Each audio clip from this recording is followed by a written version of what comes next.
सब लोग को पता है कि इनको वोट मारेंगे तो बीजेपी का वोट खराब होगा, तो उनको एक वोट नहीं पड़ने वाला है। हमको लगता है गलती से 2-4 हज़ार वोट पड़ जाए उनका बैलेट में, उनका ईवीएम में, वो गलती से वोट उनको नहीं पड़ने वाला है। ये जो आईपीएस है, देश के आईपीएस है तो क्या हो गया? भगवान नहीं ना भाई, भगवान नहीं ना आईपीएस है, तो आईपीएस से आईएएस है तो क्या हो गया? इस देश का विकास जो करने वाले आदरणीय प्रधानमंत्री हमारे नरेंद्र मोदी जी हैं, उनके पहले कई लोग यहाँ रहे, कहाँ विकास कर पाए? कहाँ विकास होती है? चीज़ें भ्रमित करने, वो जल्दी भ्रमित हो जाते हैं, लेकिन समझाने वाले गार्जियन है ना भाई, हमारे और आपके जैसे गार्जियन है ना, उनको समझाने वाले कि गलत रास्ता पर बेटा मत चलो। वादा रखते थे कार्यक्रम, कहाँ नहीं जनता जुटी? इसलिए नहीं जुटी जनता उनके कार्यक्रम में, क्योंकि जनता जानती है कि हमको कहाँ जाना है। जनता देखिए बुर्बक नहीं है, ऐसा नहीं समझिए कि जनता आईपीएस नहीं है तो बुर्बक हो गया। आप और हम यदि आईपीएस नहीं बने तो हम बुर्बक हो गए। अरे बड़े बड़े आईपीएस लोग जो है, मतलब कि देखिए कहाँ पर आज के उनकी क्या स्थिति है ना। इसलिए इस तरह का उलूल जुलूल की बात करते हैं, बिहारी नहीं हूँ, गुजराती हूँ, मराठी हूँ, फलाना ढिकाना, इस तरह की बात करते हैं। आपको याद नहीं है क्या कि दिल्ली में मराठा लोग बिहार के लोग को तंग करते थे, उनके सरकार में कुछ किए थे? हैं, हमारी बहन बेटी को वहाँ डेली तंग करता था ट्रेन में, जबरदस्ती, मतलब कि उनके साथ लोग करते थे। तो कोई कुछ किया ही आज तक? इनके परिवार के लोग कुछ किए? इनके परिवार के लोग जो आज मतलब कि फ्रंट सीट पे खेलने का प्रयास कर रहे हैं, कुछ कर पाए? नहीं कर पाए, इसलिए कि विजन नहीं था। 6 चरणों का मतदान समाप्त हो चुका है। आखिरी चरण का प्रचार प्रसार जोरों पे है। हम लोग अभी मौजूद हैं बक्सर लोकसभा में, और बक्सर लोकसभा में प्रचार प्रसार करने पहुंचे हुए हैं बीजेपी के एमएलसी जीवन कुमार जी। चलिए मैं इनसे जानने का प्रयास करूंगा कि इस बार क्या आप लोग जीत रहे हैं, क्योंकि बक्सर की हम लोग बात करें तो बक्सर लोकसभा में कांटेदार मुकाबला होने वाला है, ये खबरें आ रही है, और हॉट सीट बना हुआ है। बक्सर की हम लोग बात करें तो बक्सर हॉट सीट बना हुआ है। नहीं, बक्सर हॉट सीट नहीं बना हुआ है, बक्सर में तो कोई मुकाबला ही नहीं है। बक्सर में जब स्टार्टिंग में प्रत्याशी यहाँ पे बदला गया था तो उस वक्त लोगों को लगा था कि भाई पता नहीं कैसे हैं क्या, लेकिन अब प्रत्याशी को सब लोग समझ चुके हैं, इनके विजन को समझ चुके हैं, और इन्होंने जो अपना विजन यहाँ दिया है कि हम किस तरह से विकास का रोड मैप हम रखेंगे। तो अब बक्सर की जनता जो है हर हाल में चाहती है कि बक्सर का विकास हो। और एनडीए गठबंधन के जब हमारे सांसद बने, जो भी रहे यहाँ पे, उन लोगों ने विकास का एक धारा बहाई यहाँ पे, और अब मिथिलेश तिवारी जी उन सबों से ज़्यादा लोकप्रिय हो रहे हैं आज के टाइम बक्सर में। और स्थिति ऐसी बन गई है कि बक्सर का विकास के लिए मिथिलेश तिवारी ही चाहिए, ऐसा लोगों के मन में हो चुका है। हम तो कई गांव, कई प्रखंड गए, कई पंचायत में गए, नगर में भी कई जगह भ्रमण किए, तो वहाँ पे हमको महसूस हुआ कि बक्सर का विकास के लिए अब मिथिलेश तिवारी जरूरी है, ऐसा मान रहे हैं लोग। इसलिए कहीं कोई हॉट सीट की बात नहीं। पिछला बार आप देखिएगा, पिछला बार जितने मतों से चुनाव बक्सर सीट पे जीती गई थी, एनडीए ने जितने मत से जीत हासिल की थी, इस बार जो है मतों का अंतर ज़्यादा होगा। कारण क्या है कि एक ऐसा भी वर्ग है, गरीब का वर्ग है। जैसे आदरणीय प्रधानमंत्री हमेशा कहते हैं, अपने भाषणों में कहते हैं कि हम यहाँ 4 जातियाँ हैं, इसमें गरीब भी एक जाति है, महिलाएं भी एक जाति हैं। तो उनमें जो एक विकास का जो रूट आदरणीय मोदी जी ने तय किया था, और उस पर जो काम हुआ, डेवलपमेंट हुआ, उससे वो लोग प्रभावित हैं। भगवान राम का मंदिर का पुनर्स्थापन हुआ, आपने देखा, चारों तरफ सड़कों का जाल बिछा, व्यवसायियों के लिए और ओबीसी समाज के लिए एक आयोग का गठन हुआ। इसलिए पूरा ओबीसी समाज में बहुत सारी जातियाँ आती है, वो सब लोग, दलितों को उत्थान के लिए काफ़ी नीतियाँ बनी, उस पर काम भी हुआ, दलित समाज भी उससे काफ़ी खुश हैं। सामान्य वर्ग का रिजर्वेशन भी दिया गया, उससे तो ऐसा नहीं कर सकते हैं आप कि किसी एक जाति, किसी समाज के लिए काम हुआ, सभी जातियों के लिए, सभी समाज के लिए। और देखिए सब लोग घबराहट में है, एक बड़ा वर्ग घबराहट में है। एक घबराहट इस बात को लेकर है, खासकर ओबीसी समाज की बात हम करें, दलित समाज की बात करें, तो जो आरक्षण भारतीय जनता पार्टी ने देने का काम किया है, और उस आरक्षण को काट कर जो है कांग्रेस और उसके गठबंधन में, चाहे आरजेडी के लोग हों, चाहे माले के लोग हों, चाहे और भी जो लोग हैं, वो लोग चाहते हैं कि उनका आरक्षण काट के, हमारा आरक्षण, चूँकि हम भी उसी समाज से आते हैं, हम भी व्यवसायी समाज से आते हैं, तो वो आरक्षण काट के चाहते हैं कि मुस्लिम समाज में हम बांट दें।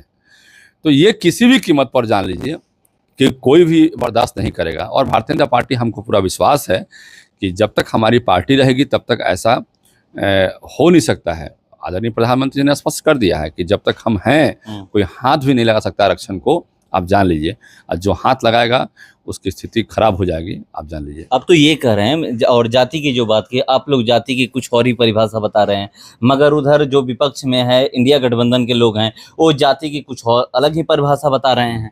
देखिए, चूँकि उनके पास कोई विकास का एजेंडा नहीं है, उनके पास विकास का कोई ऐसा चीज़ नहीं है जिसके बारे में वो कह सके हमने ये किया वो किया। उनको भी लंबा समय मिला।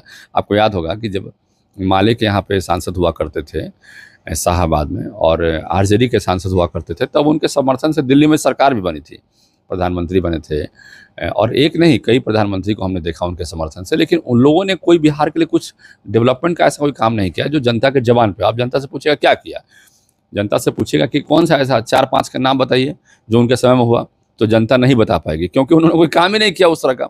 अरे भाई, जो आप एक अलग से कुछ स्पेशल काम कीजिएगा तभी ना बता पाएंगे, और उनको प्रचार करने के लिए ऐसा कुछ है ही नहीं।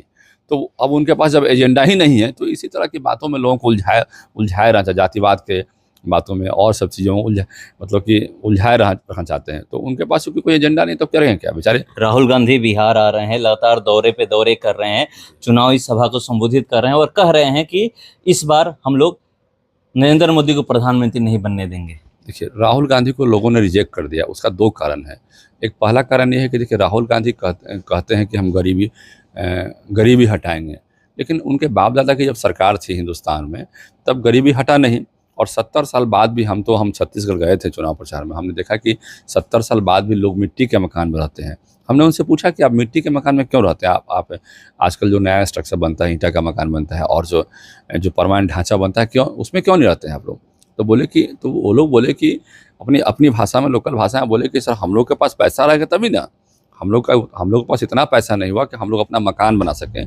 तो लंबा समय तक आपको राज करने का मौका मिला, लेकिन आपने रोटी कपड़ा और मकान जैसी आधारभूत चीज़ों को आपने ठीक नहीं आप किया। ये कह रहे हैं, अगर हम लोग बक्सर की बात करें, बक्सर में तेजस्वी यादव भी विधानसभा वाइज जा रहे हैं और आप लोग पे हमलावर हैं। आजकल कह रहे हैं कि जैसे ही हमारी सरकार बनेगी, खटाखट गरीबों के अकाउंट में पैसे आएंगे, इतना दिन तक ये मिल जाएगा, 15 अगस्त तक 1 करोड़ रोजगार मिल जाएंगे। देखिए, तेजस्वी यादव को पता है कि उनके बाबूजी की जब सरकार थी बिहार में, 15 साल शासन किए, तो नौकरी तो दिए नहीं। टोटल मिला के आप उनका आंकड़ा निकालिएगा तो 6 लाख नौकरी दिए, और उन्होंने कोई ऐसा काम तो किया नहीं। आप पूरे प्रखंड में कहीं 1 किलोमीटर रोड बनता था पूरे बिहार में, तो पूरे बिहार में चर्चा का विषय होता था कि फलाना जिला में, फलाना प्रखंड में 1 किलोमीटर रोड बन गया। ये चर्चा होता था पहले। आज कोई पूछता भी नहीं है कि कहाँ रोड बन रहा है, कोई जानता भी, कोई उस पर जाना ही नहीं चाहता है, उस पर कोई चर्चा ही नहीं करना चाहता है, क्योंकि इतना रोड बन गया।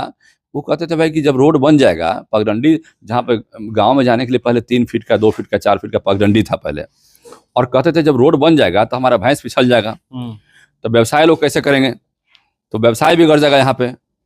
इस तरह का उनका मानसिकता था, और वो उनका जो बेस था राज करने का, वो अपराध था और अपराधी थे। उसी के बेस पे वो राज करते थे पूरे बिहार में, और अपराध और अपराधी दोनों चीज़ों को एनडीए सरकार ने ख़त्म कर दिया। डेवलपमेंट उनका बेस ही नहीं रहा, इसलिए डेवलपमेंट किया नहीं। और आदरणीय मोदी जी ने जितना डेवलपमेंट किया, उस डेवलपमेंट से उनको नफरत है। उस पूरे सिंडिकेट को नफरत है, जो आरजेडी का पूरा सिंडिकेट है, उससे नफरत है। और वो इसलिए हर हाल में चाहते हैं कि इसको रोक दें, और प्रधानमंत्री के रूप में सपना देखते हैं राहुल गांधी। लेकिन हमको लगता है कि पूरे जो जनता के बीच हम जा रहे हैं, आ रहे हैं, तो जनता उनको पसंद नहीं करती। उसका बहुत सारा कारण है, खासकर एक बड़ा वर्ग है, गरीब है, कॉमन पीपुल का जो वर्ग है, वो पसंद नहीं करती है। उसके पीछे कारण है कि देखिए, आप एक उनका भाषण सुने होंगे कि जब देश में हमारी सरकार बनेगी तो हम आटा का कीमत कम कर देंगे। अभी 65 रुपये लीटर हमको मालूम हुआ है कि आटा बिकता है, और जब मेरी सरकार बनेगी तो हम 40 रुपये लीटर, उसको 40 रुपये लीटर तक हम उसका दाम कम करेंगे। तो जिनको ये नहीं पता है कि आटा लीटर से बिकता है, कि आटा किलो से बिकता है इस देश में, वो डेली खाना खाते हैं वो इस देश में, लेकिन उनको ये नहीं पता है कि आटा लीटर से है कि आटा किलो से बिकता है। वो देश का विकास क्या करेंगे। अरे, सोने का चम्मच लेके जन्म लिए हैं, अभी तक एयर कंडीशन से निकले हैं तो केवल रोड पर भाषण देने निकले हैं। जनता के बीच जाने का उनको मौका नहीं मिला। गरीब का खेत में जाइएगा कभी, तब न पता चलेगा कि गेहूं कैसे होता है, धान कैसे होता है, चावल कैसे होता है, सब्जी कैसे होता है, उसमें क्या जरूरत होती है। तो गरीबी देखी है आदरणीय प्रधानमंत्री जी ने, इसलिए गरीबों की बात सोचते हैं। गरीबों, आप 25 करोड़ लोग गरीबी रेखा से बाहर चले गए और देश में जो है पहले हर चौथा व्यक्ति गरीबी रेखा से नीचे गुजर बसर करने पर मजबूर था। आज़ादी के लंबे समय बाद तक भी, 70 साल बाद भी, देश का हर चौथा व्यक्ति गरीबी रेखा से नीचे क्यों जी रहा था? इसका मतलब है कि आपने उस पर काम नहीं किया। और जब इनको मौका मिला तो 10 साल के अंदर में 25 करोड़ लोगों को बीपीएल से बाहर कर दिए, ऐसी ऐसी योजनाएं लागू की, और आज के डेट में करीब 90% के आसपास लोग गरीबी रेखा से बाहर हैं, 10% लोग अभी भी हैं। और हमें लगता है आदरणीय प्रधानमंत्री का जो विजन है विकसित भारत का, उस विजन के तहत अगले टर्म में वो भी खत्म हो जाएगा और देश हमारा जो पहले 12वें नंबर पर थे, 11वें नंबर पर था हमारा देश, आज 5वीं आर्थिक शक्ति बन गई है। हम लंदन से आगे बढ़ गए हैं। तो आने वाला समय में निश्चित रूप से हमें लगता है कि देश हमारी तीसरी आर्थिक शक्ति जो बनने का मादा रखता है, और उसके लिए आदरणीय प्रधानमंत्री ने हमेशा कहा है कि हमारा अगला टर्म जो होगा देश में हम भारत को तीसरी आर्थिक बड़ी शक्ति बनाएंगे पूरी दुनिया में। तो ये एक बड़ी बात है और उनका हर विजन पूरा हुआ है। डेवलपमेंट के मामले में जितना भी विजन उन्होंने रखा है उसको पूरा किया है। आप देखिए गति शक्ति के माध्यम से जितना भी रेलवे का विस्तार हो रहा है, पहले क्या था, पहले हिंदुस्तान में लोग जब टीवी देखते थे तो टीवी पर हिंदुस्तान को जब टीवी पर कोई यात्री को दिखाया जाता था तो छुक छुक छुक छुक छुक छुक करके वो ट्रेन दिखती थी उसमें। और जब कोई भारत का व्यक्ति को दिखाते थे टीवी पर कि विदेश जा रहा है तो वहाँ पर यही वंदे भारत जैसा ट्रेन दिखता था कि वंदे भारत जैसा ट्रेन से वो निकल रहे हैं। आपको याद होगा, आप 10 साल पहले की बात कीजिए, 15 साल पहले की बात कीजिए, जब एनडीए की सरकार नहीं थी हमारी दिल्ली में, तब की बात कीजिए, तो आज कितना परिवर्तन आया है। पहले जापान में जाते थे तो मेट्रो ट्रेन का वहाँ वो फिल्म में दिखाते थे, आज हमारा मेट्रो ट्रेन का पूरा जाल बिछ रहा है, आप जान लीजिए।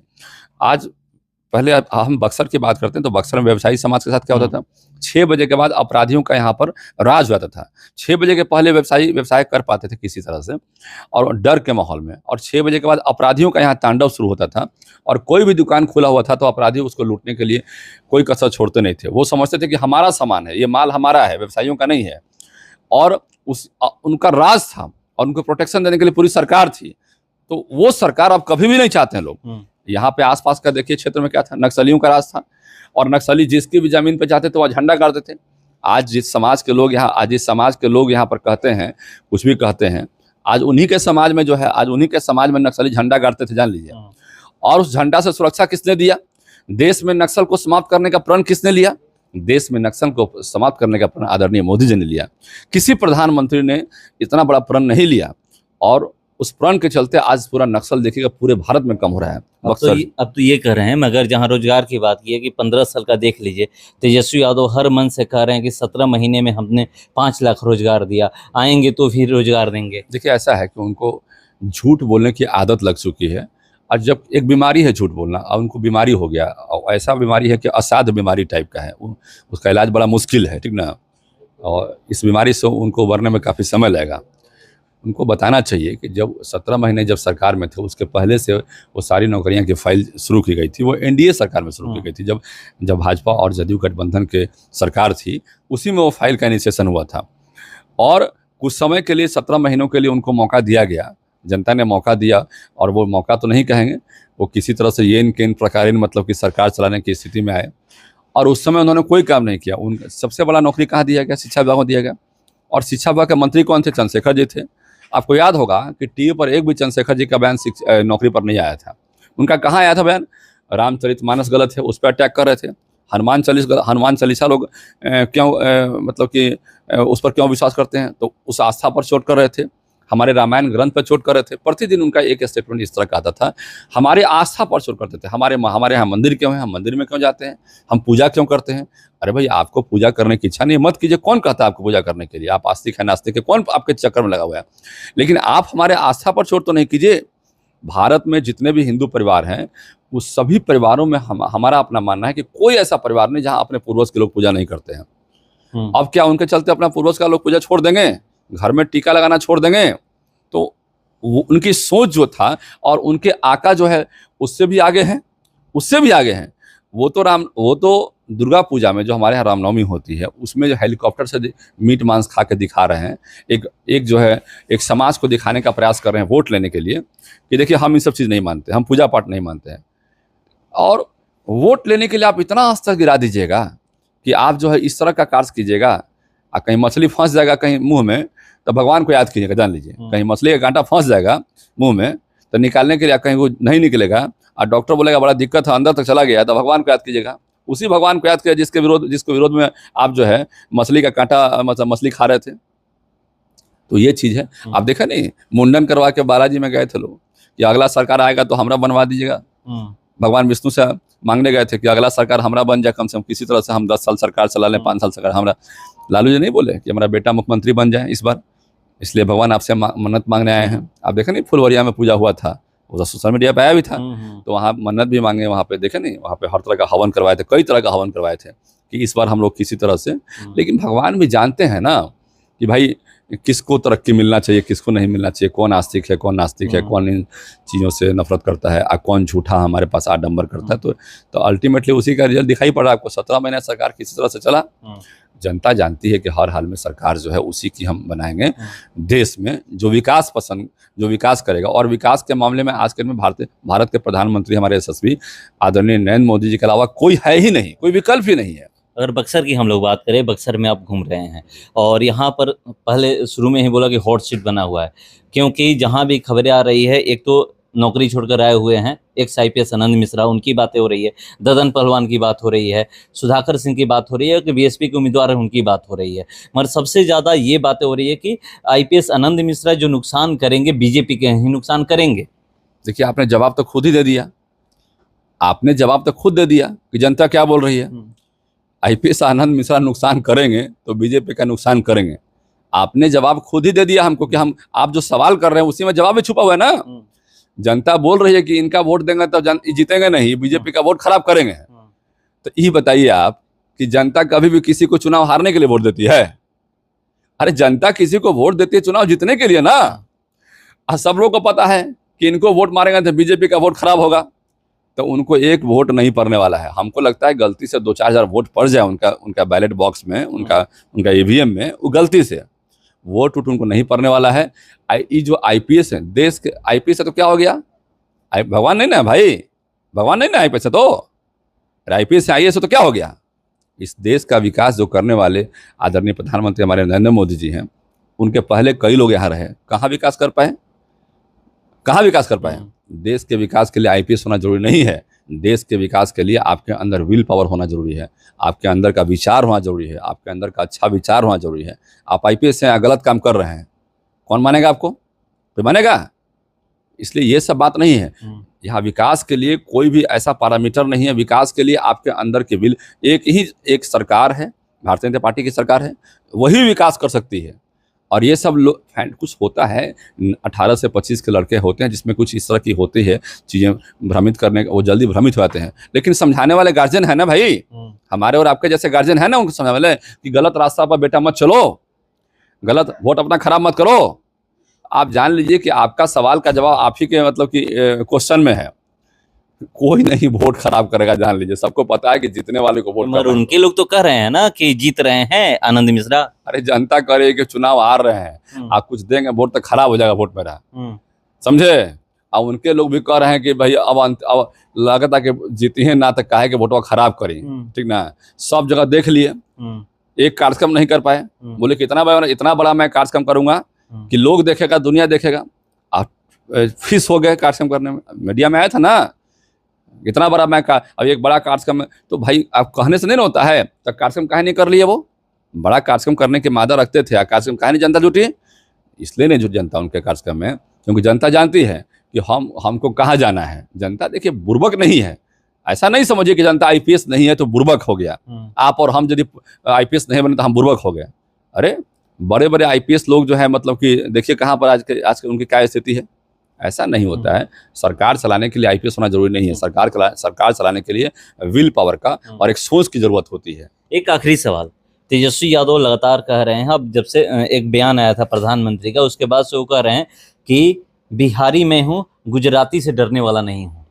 देखिए ऐसा है कि उनको पता है कि डेवलपमेंट के मुद्दे पे जब हम बात करेंगे तो हम पीछे चले जाएंगे, ठीक ना। इसलिए इस तरह का उलूल जुलूल की बात करते हैं, बिहारी नहीं हूँ, गुजराती हूँ, मराठी हूँ, फलाना ढिकाना, इस तरह की बात करते हैं। आपको याद नहीं है क्या कि दिल्ली में मराठा लोग बिहार के लोग को तंग करते थे, उनके सरकार में कुछ किए थे हैं? हमारी बहन बेटी को वहाँ दिल्ली तंग करता था ट्रेन में, जबरदस्ती मतलब कि उनके साथ लोग करते थे। तो कोई कुछ किए ही आज तक? इनके परिवार के लोग कुछ किए? इनके परिवार के लोग जो आज मतलब कि फ्रंट सीट पे खेलने का प्रयास कर रहे हैं, कुछ कर पाए? नहीं कर पाए, इसलिए कि विजन नहीं था। इनको था कि भाई डरा डरा के रखो बिहार को, और आज भी इनके अंदर है कि मतलब भ्रमित करके रखो, तो जनता भ्रमित नहीं होने वाली है। जनता जान चुकी है और इनको भी मौका दे के दे दी। इनको जब मौका मिला क्या किए, 6 मंत्रिमंडल अपने पास रख लिए।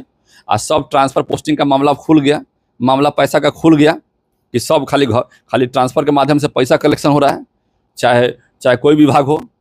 तो आपको जब मौका मिला तो आप सब मालदार विभाग रख लिए, जिसमें कि लगा कि इसमें माल ज़्यादा है। आज जनता समझ गई। देखिए, कोई आदमी डेवलपमेंट की बात कर सकता है जिसमें त्याग की भावना हो, जिसमें विकास की भावना हो। तो इनके अंदर न त्याग की भावना है, न विकास की भावना है, केवल और केवल एक भावना है, जातिवाद की भावना है। जातिवाद से कभी देश का विकास नहीं हो सकता है। तो देखिए, जातिवाद से कभी देश का विकास नहीं हो सकता है और 4 जून को फैसला आने वाला है। उस दिन आपको पता चल जाएगा कौन जीतेगा। फिलहाल इस खबर में इतना ही। बने रहिए हमारे साथ। नमस्कार।